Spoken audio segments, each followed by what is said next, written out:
Salut mes petits effroyables et bienvenue dans cette nouvelle vidéo. On se retrouve pour mon avis lecture du mois de janvier et je peux vous dire qu'il y a des lectures dont j'ai besoin de vous parler. On va commencer sans plus tarder puisque j'ai beaucoup de choses à dire. C'est parti. Ma première lecture de ce mois de janvier fut Heptagone. C'est le premier tome d'une trilogie écrite par Davey Artero. Je remercie encore une fois infiniment l'auteur de m'avoir envoyé sa trilogie.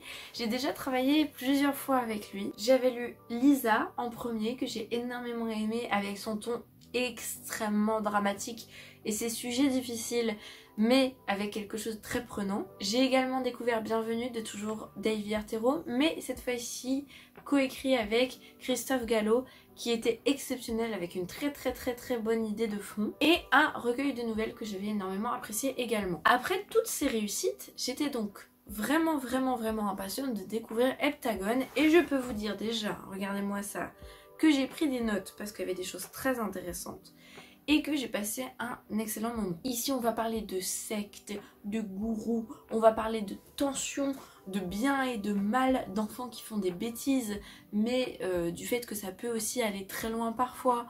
Ça va être vraiment une histoire qui va remettre en question une vision de la société assez classique et le faire passer par le biais des yeux d'enfants qui se disent bah il n'y a pas de bien, il n'y a pas de mal finalement, on fait ce qu'on veut tant que nous on estime que c'est bien. Si ça fonctionnait comme ça serait. Donc on va suivre un groupe de jeunes, vraiment assez jeunes quand même, qui vont en fait créer une sorte de secte et ça va peu à peu dégénérer, même si l'idée de base n'était pas vraiment violente à l'origine. Donc ce groupe de jeunes, ils se tirent mutuellement vers le bas, même si certains du groupe vont dire « Ah, je doute de ce qui se passe, est-ce que c'est vraiment bien, est-ce que je fais les bonnes choses, etc. etc. » Et en fait dans cette histoire, on a mal au cœur, déjà parce que c'est des jeunes, et en plus parce qu'on voit qu'il y en a certains, ils sont vraiment pas méchants, mais ils ont tellement envie d'être acceptés, ils ont tellement envie que ça se passe bien avec leurs copains, de ne pas les perdre, qu'ils vont faire les efforts de passer à l'acte pour des choses assez terribles qu'ils ne cautionnent pas, mais vont se dire bah sinon j'aurais plus de copains. C'est assez terrible et ça fait que les choses vont très loin pour pas grand chose. J'ai adoré comment c'était raconté, j'ai adoré suivre les personnages, vraiment c'était trop bien, c'était angoissant au possible.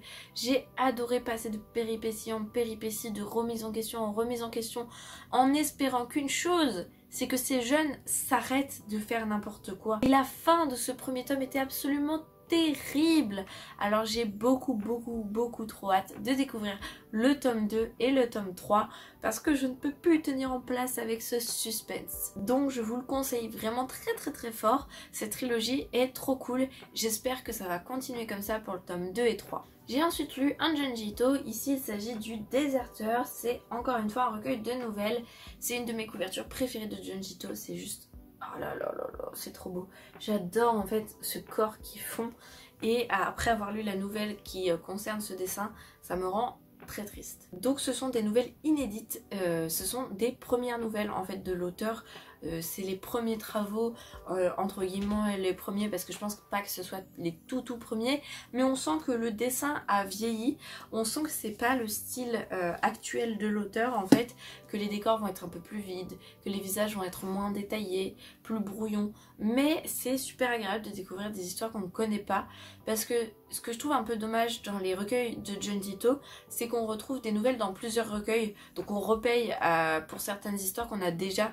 Moi ça m'a toujours un petit peu dérangé, c'est un choix éditorial qui peut se comprendre mais ça m'embête un petit peu. Et là de découvrir de nouvelles choses c'était vraiment bien, c'est vrai que c'est pas son meilleur, normal puisque c'est son premier, entre deux il a appris, il s'est amélioré, néanmoins ça reste des nouvelles avec des leçons de vie très intéressantes, avec une vision de la société qui nous permettent de nous remettre en question et avec des peurs qui s'insinuent dans notre quotidien et qui viennent vraiment nous toucher. Ensuite j'ai lu ce minuscule livre, Le Troc avec le Diable, qui est en fait une nouvelle, un conte breton et qui comprend également des illustrations à chaque fois.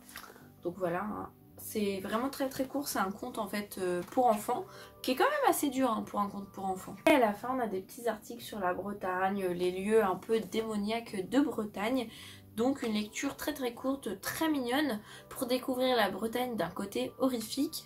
C'est très très très sympa, ça fait du bien, c'est frais et puis les illustrations étaient tout bonnement magnifiques. J'attends que la machine à laver s'arrête. Et oui, j'ai pas réfléchi, je l'avais lancé avant un tournage. A few moments later.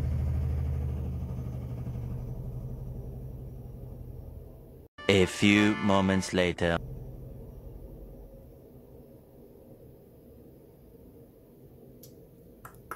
Je pense que c'est la bonne. Normalement, elle repart pas après.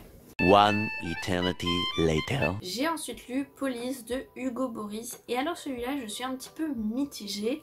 Alors c'est un livre qui a quand même fait pas mal sensation, qui s'est vu être adapté et qui a de très belles ambitions pour essayer d'ouvrir les esprits sur la police, puisqu'on va suivre des policiers. Ici nous allons suivre des policiers qui ont pour mission de ramener un étranger à la frontière. On va d'abord suivre l'histoire en huis clos, puisqu'on va être dans la voiture de police à suivre leurs pensées, leurs conversations, et puis il y aurait une confrontation finale à l'aéroport, puisque l'une des policières qui accompagne cet homme se rend compte que le laisser repartir, c'est le mener à la mort. Il y a donc un conflit entre ce que l'État, la police juge bon et entre ce qu'elle jugerait bon de faire. On va donc assister à un conflit intérieur, d'autant que cette femme se bat dans sa vie personnelle pour plusieurs causes. Au final, c'est un livre qui va nous montrer la police sous un jour très humain, en développant les pensées de plusieurs des policiers, mais qui va aussi nous montrer que la police est un organe où il y a beaucoup d'individus et que quand des décisions sont prises, il est presque impossible d'aller à leur rencontre malgré ce que l'on pense. On va donc entrer vraiment en profondeur dans cet organe très important pour la société et malheureusement, effectivement, on se rend compte de plusieurs choses qui sont plutôt bien et d'autres mauvaises et on se rend compte qu'à échelle humaine, ce n'est pas toujours facile de faire partie de la police. Et en ce sens, le livre est très très intéressant et a de belles ambitions, des ambitions qui sont très nobles. Cependant, j'ai trouvé que c'était un petit peu long et j'ai trouvé que ça manquait de rythme. J'ai trouvé que c'était très très très plat, cette fameuse partie huis clos, et ça ne m'a pas du tout botté. En fait, j'ai pas été transportée.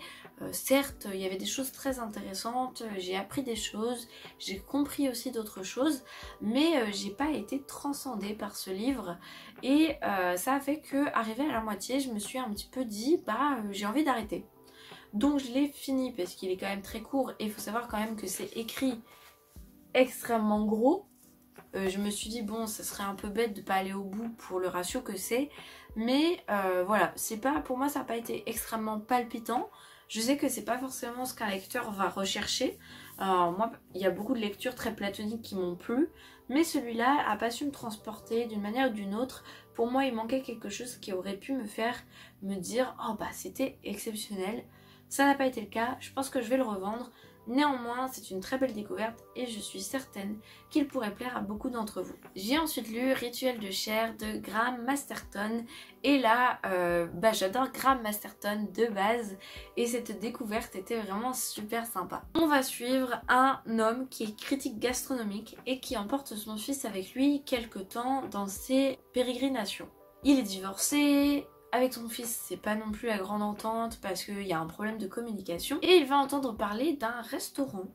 Tout le monde lui dit de se méfier, de ne pas y aller, que ce sont des gens dangereux. Et lui, au lieu d'écouter ce que les gens lui disent de ne pas y aller, il va essayer d'en savoir plus. Et sa curiosité va lui coûter beaucoup de choses, notamment son fils. C'est un livre qui est vraiment assez long à démarrer. Enfin, moi j'ai trouvé que le début était très très long. Je pense que Graham Masterton a déjà écrit des débuts beaucoup plus rapides que ça. Et ça m'a assez surprise dans ce sens. Mais une fois que j'étais dedans, j'ai été transportée. J'ai adoré voir ce père qui n'est pas très doué pour communiquer avec son fils se battre pour sa vie. J'ai adoré voir ce fils qui a besoin d'être entendu mais qui n'arrive pas à se faire entendre. J'ai adoré voir tout ce qu'il y avait derrière ce fameux restaurant intrigant. Cette thématique de la secte, cette thématique de la religion, avec une fin qui, je trouve, est très très bien puisqu'elle nous fait faire des ascenseurs émotionnels assez terribles. Je suis passée de joie-peur, joie-peur, joie-peur, joie-peur et je ne vous dirai pas sur quelle émotion j'ai terminé, sinon ça vous spoilerait. Mais c'était vraiment bien parce que c'est pas une fin basique où on le voit venir. C'est une fin qui nous fait vraiment sauter en l'air comme descendre au bas-fond. Ce que j'ai énormément apprécié. On est donc sur quelque chose qui démarre très lentement, un peu comme un Stephen King, mais une fois qu'on est dedans, ça ne s'arrête plus.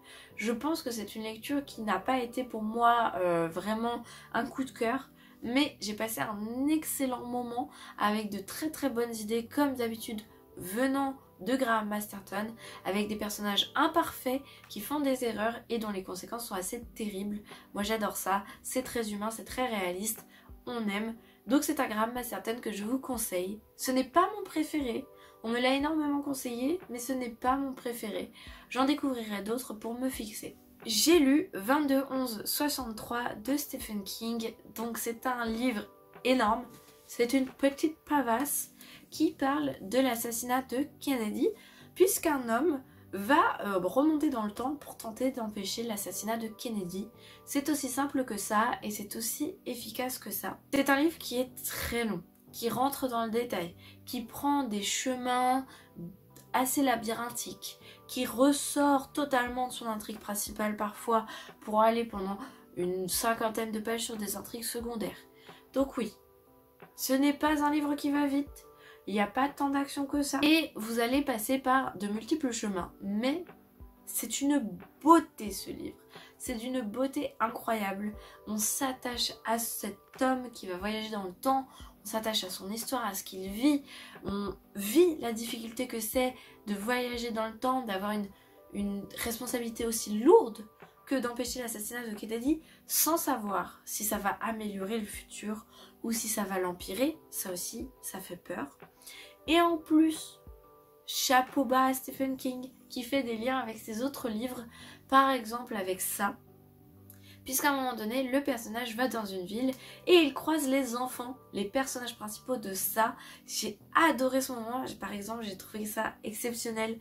C'était super rigolo, super intéressant, super bien. Ils font des sous-entendus sur les clowns, c'est super drôle.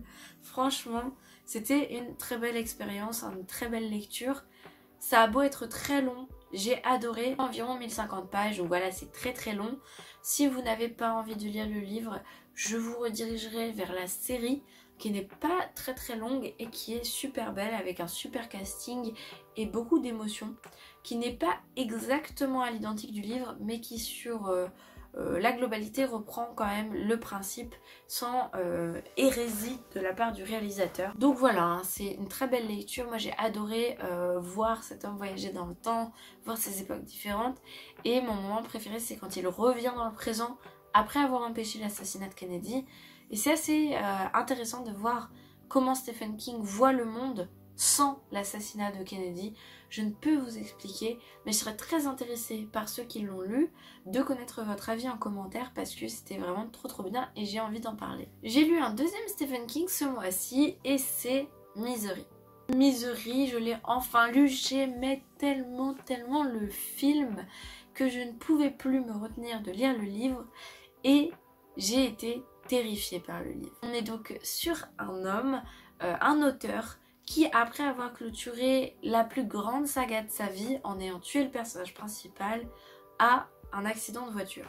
Suite à cet accident, il est recueilli par une femme qui l'a trouvé sur le bord de la route, mais il va vite se rendre compte que cette femme n'est pas vraiment sa sauveuse, mais plutôt son plus grand cauchemar, puisqu'elle va vouloir le forcer à refaire vivre son personnage nommé Misery et continuer d'écrire ses livres. C'est une fanatique complètement givrée qui va lui faire vivre vraiment l'enfer. C'est un livre qui est excellent, ça va assez vite, c'est un King qui est assez court et j'ai adoré le livre parce que dans le film on voit le point de vue de l'auteur et de la police qui se rend compte qu'il a disparu, qui le cherche. Dans le livre, on a l'entièreté du livre qui se passe du point de vue de l'auteur qui est enfermé.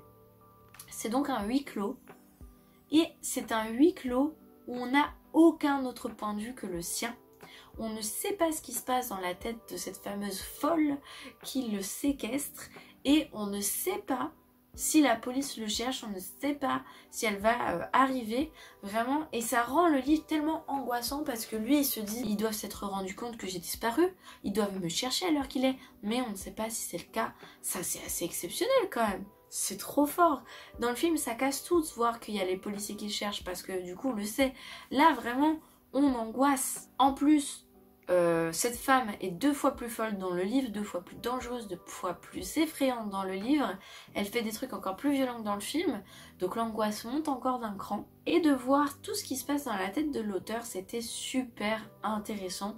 J'ai absolument adoré. C'était trop bien de suivre son processus d'écriture, de voir comment il réagissait face à cette folle, de voir ses mécanismes de défense, ses réponses face à la violence, face à la souffrance, et comment en fait il cache son jeu, de la brosser dans le sens du poil pour pas qu'elle lui fasse de mal, mais en fait il a juste envie de lui arracher la tête tellement elle lui fait du mal. C'était trop bien. C'est un de mes King favoris, sans hésitation, c'était exceptionnel. Et ceux qui cherchent un King horrifique qui ne l'ont pas encore lu, je vous le conseille fortement. Même si effectivement comme c'est un huis clos et qu'on est que dans la tête de l'auteur, ça peut paraître un peu longuet, ça peut manquer d'action pour certains, mais je trouve que c'est super cool. Dans le livre, on voit carrément des passages du livre de l'auteur, un livre dans un livre, à la Franck Thillier finalement. Et ça, j'ai trouvé ça très chouette de voir comment il écrit. La femme qu'il séquestre va lui dire « Bah non, j'aime pas ce que tu fais, modifie ». Enfin, elle va pas lui dire comme ça, elle va lui dire de manière beaucoup plus énervée, je vous le dis. Et il va réécrire et on voit les changements en fait dans l'histoire, on voit tout son processus d'écriture, ce qui est super intéressant. On va aussi découvrir des choses sur le passé de cette femme, sur ce qu'elle a vécu, ce qui n'est pas trop le cas dans le film. Alors ça aussi c'est intéressant. Donc finalement, si vous avez aimé le film, je vous conseille à 100% d'aller sur le livre. Il faut lire le livre pour avoir plus de détails, pour découvrir cet univers encore plus profondément. Ceux qui n'ont pas vu le film et qui sont intrigués, foncez. En fait, lisez ce livre. Je vous le conseille. Janvier, j'ai également lu Talisman. C'est écrit par Gilles de Bouvière et ici on est sur une histoire très particulière. Dans cette histoire, l'élément important c'est un talisman. C'est un talisman qui renferme un esprit machiavélique d'un tueur en série qui va prendre possession des gens qui portent ce talisman. Tout va déraper quand le talisman va être retrouvé par une petite fille et que l'esprit de ce tueur en série va en prendre possession. C'est donc un roman policier puisqu'on va suivre à la fois l'enquête de la police et à la fois les pérégrinations du talisman. Personnellement j'ai beaucoup aimé, j'ai découvert cet auteur, sa plume. Il faut savoir que c'est un livre que mon copain m'a prêté. Du coup on l'a lu à peu de temps d'intervalle pour en parler. Et c'est vrai qu'on a soulevé quelque chose, surtout lui, et c'est vrai que moi j'avais pas fait gaffe mais il avait raison. Quand j'ai relu certains passages je m'en suis rendu compte. Il y a une vision de la femme qui est assez particulière dans le sens où l'auteur décrit la femme souvent par le corps. Je ne pense pas qu'il y ait d'arrière-pensée, je pense que c'est totalement pas fait exprès, mais ça peut être un petit peu perturbant pour certains lecteurs. Même si en toute honnêteté, l'auteur, par ce qui se passe dans le livre, par certains personnages, dénonce les violences sur les femmes, dénonce le fait d'avoir une emprise, qu'elle soit psychologique ou physique, sur les femmes, et va montrer des femmes qui se laissent écraser, prendre finalement le dessus et essayer de prendre leur vie en main. Donc le fait de décrire par le corps, je pense vraiment que c'est pas volontaire parce que on voit par ces personnages qu'il y a une volonté au contraire de dénoncer un petit peu l'écrasement de la femme face à l'homme. Donc voilà, il y a de très bonnes intentions je trouve dans ce roman malgré ça. Peut-être un peu de maladresse vis-à-vis des descriptions féminines. En tous les cas, j'ai aimé découvrir cette plume qui est tout à fait agréable. J'ai beaucoup aimé l'histoire. L'idée qu'un tueur en série arrive dans le corps d'une petite fille, c'est juste super intéressant. Et de découvrir un petit peu comment ce talisman a été créé, pourquoi il est là, c'est super cool.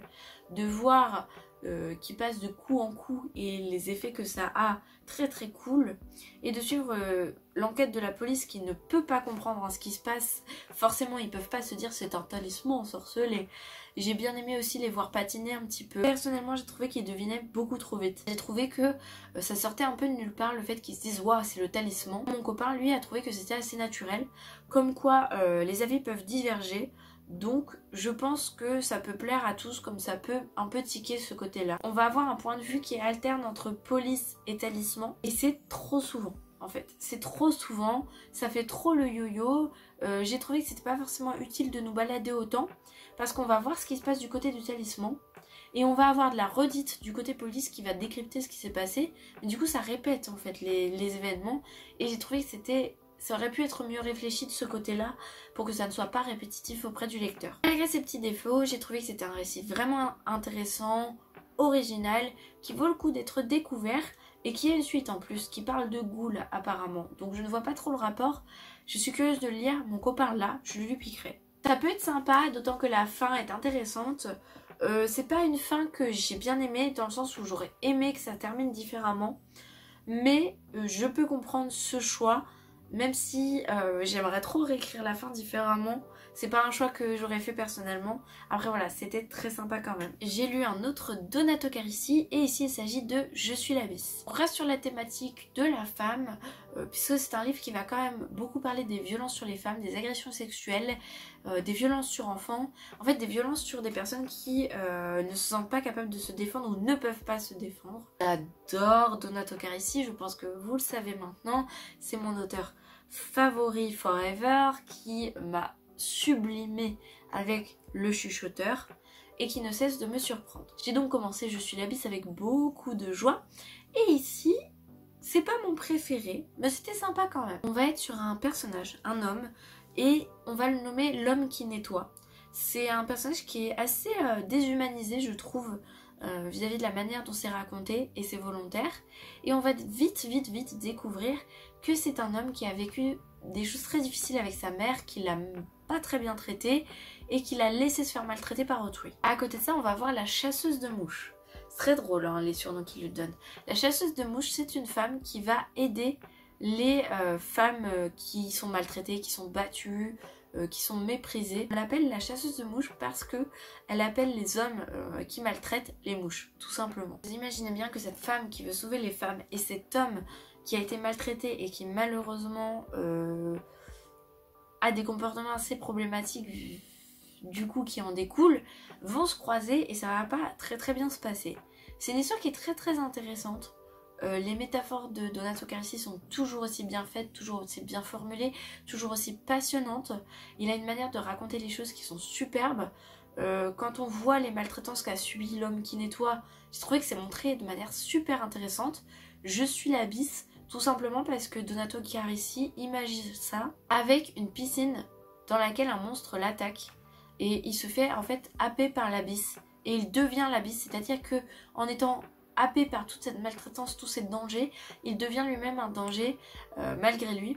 Donc je suis l'abysse, c'est très intéressant vu de ce point de vue-là. Ça ne dédouane pas, absolument pas, les gens qui font du mal aux autres évidemment, mais il y a une manière de le montrer qui fait mal en fait, qui fait mal au cœur. C'est un livre qui se lit très vite, qu'on dévore.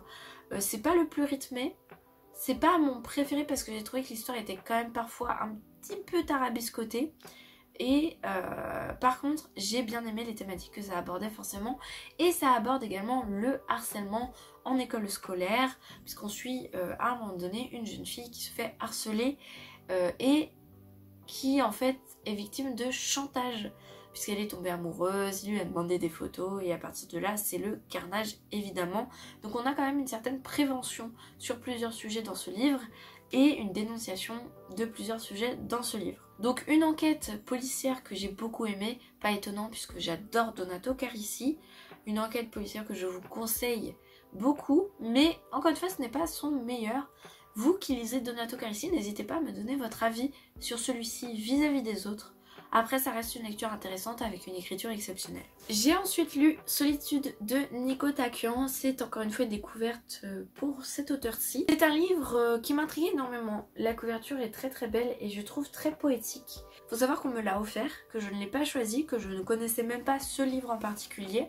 J'avais entendu parler de Nico Takian et j'avais très envie de me lancer, donc c'était l'occasion. Une enquête pour meurtre dans des montagnes glaciales.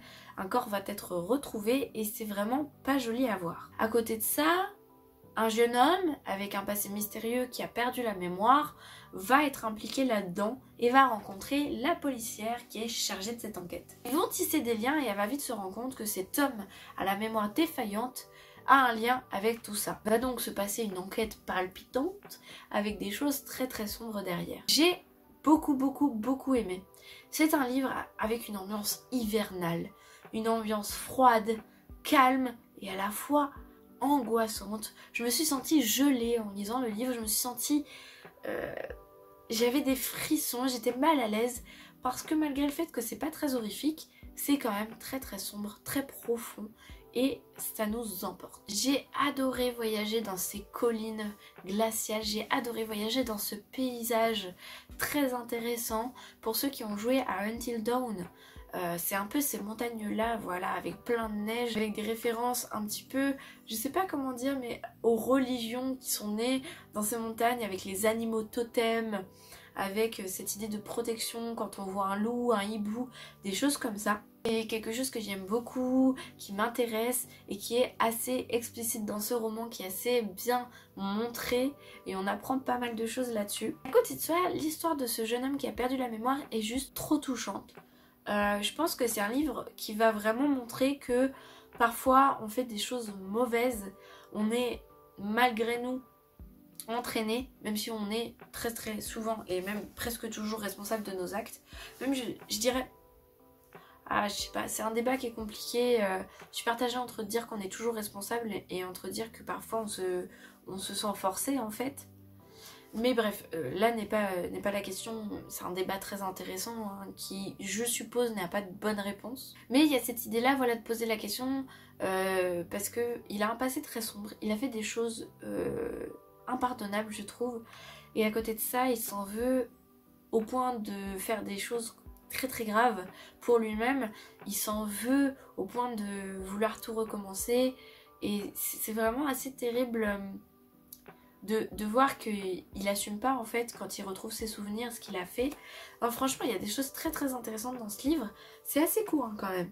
Ça se lit assez vite. C'est un roman policier que je vous conseille, qui est une expérience unique à vivre, avec des thématiques très intéressantes. Moi j'ai beaucoup aimé et je vous le conseille. À lire en hiver c'est top, bien sûr à lire tout le temps c'est top, mais vraiment une ambiance glaciale qui peut être encore d'actualité, alors profitez-en. Le dernier livre de ce mois de janvier, il s'agit de La Maison Noire de Yusuke Kishi. On est sur un roman policier japonais et c'était exceptionnel. J'ai clôturé mon mois de janvier avec une super lecture, je l'ai commencé avec une super lecture, la boucle est bouclée. On va suivre un personnage qui travaille dans les assurances et qui va intervenir dans une maison où il y a eu un suicide. Sauf qu'il va sentir un petit peu la douille, il va sentir que c'est pas très net comme histoire et va s'empêtrer avec cette famille vraiment menaçante dans ces histoires. Honnêtement, au début je me suis dit oui, un livre policier sur les assurances, bon ça va pas super être palpitant, pas être incroyablement intéressant. Que nenni, que nenni. L'effroyable en déroute. Parfois je peux avoir des préjugés qui sont nuls quoi et qui m'empêcheraient, si je les écoutais, de découvrir des pépites. Déjà la couverture, je l'aime beaucoup, moi j'adore le rouge, c'est ma couleur préférée. Donc déjà on est sur une couverture géniale. Et mon copain me l'a offert en voyant que je le jetais en librairie. À partir de là, il faut savoir que ça se lit à une vitesse hallucinante. Ça se lit extrêmement vite et j'ai adoré. J'ai adoré déjà voyager au Japon, moi c'est un univers que j'aime beaucoup. J'ai adoré suivre ce personnage qui est empêtré dans des histoires pas possibles. Dans son passé, il s'est passé quelque chose assez terrible. Et en fait, il s'en est fait, ça s'est passé quand il était jeune. Il s'en est fait toute une montagne parce que c'est quand même assez grave. Et on découvre à la fin la vérité sur cette chose qui s'est passée. Et c'est très très drôle parce qu'en fait s'il avait posé des questions, il se serait aperçu de certaines choses plus tôt et il se serait pas angoissé toute sa vie pour ça. En attendant, à l'heure actuelle dans le récit, il est trauma. Et en plus, il intervient sur une histoire qui lui rappelle ce trauma. Donc c'est 2 fois plus dur. Et il y a beaucoup de choses qui sont expliquées, vous voyez, j'ai pris beaucoup de notes pour la simple et bonne raison que déjà au niveau des assurances c'est très intéressant ce qu'ils disent, le système japonais est très intéressant. Et ensuite, l'auteur agrémente le livre de nombreuses théories, des théories scientifiques, des théories de biologie, sur le mal, sur la psychopathie, sur la psychologie, qui vont vraiment alimenter le livre puisque c'est des théories qui sont quand même parfois assez farfelues, mais qui sont contredites par le personnage, où le personnage va adhérer à certaines choses, mais pas d'autres. Et en fait, on a vraiment une sorte de débat qui va se créer entre les personnages leur théorie et le lecteur, et j'ai trouvé ça super intéressant parce que ça alimente le livre, ça alimente notre vision des choses de manière vraiment intéressante. C'est un thriller effectivement, mais c'est un thriller horrifique à 100%. Y a vraiment une volonté de faire peur, d'angoisser, avec des scènes de cauchemar qui sont très très bien écrites, avec des personnages qui sont dépourvus de toute humanité. D'ailleurs, il y a des réflexions très intéressantes sur est-ce qu'un humain peut vraiment ne plus avoir d'humanité, ou est-ce qu'il y a toujours un fond d'humanité en chacun de nous. Débat très intéressant également. Et il y a vraiment cette volonté quand même de faire peur. Moi j'ai beaucoup aimé, je me suis sentie angoissée parfois. J'ai eu très très mal au cœur pour certaines choses. C'est un roman qui m'a fait vivre beaucoup d'émotions, que j'ai absolument adoré. Et j'ai hâte de lire d'autres livres de cet auteur parce que franchement c'est une découverte pour ce début d'année qui est géniale et je pense que je vais lire tous ses romans. Et voilà mes petits effroyables pour cette avis lecture du mois de janvier. Il y avait énormément de choses, j'ai essayé d'être quand même relativement concise, efficace, de ne pas passer 3 heures sur chaque livre. C'est un très très bon bilan. C'est un très bon bilan puisqu'il y a beaucoup de livres qui m'ont énormément plu, quelques-uns qui sont assez moyens et un qui m'a laissé mitigé. Donc franchement on est sur un très bon bilan de premier mois d'année. J'ai hâte de vous parler de mes lectures de février que j'ai déjà commencé et qui sont vraiment pas mal. J'ai hâte aussi d'avoir vos retours sur vos lectures de janvier. Qu'avez-vous lu en ce mois de janvier? N'hésitez pas à me mettre tout ça en commentaire. On se retrouve bientôt, j'ai prévu de reprendre les lives. Je pense en faire un sur le mercredi qui arrive. Je vous tiendrai au courant, je vous détaillerai tout ça plus tard. Je vous fais des bisous, j'espère que vous allez bien. N'hésitez pas, pour ceux qui n'ont pas encore abonné, à vous abonner, à mettre un petit commentaire. Ça me fait toujours très plaisir, j'essaye de tout lire et de répondre à tout. Et je vous dis à la prochaine les effroyables pour d'autres effroyables lectures.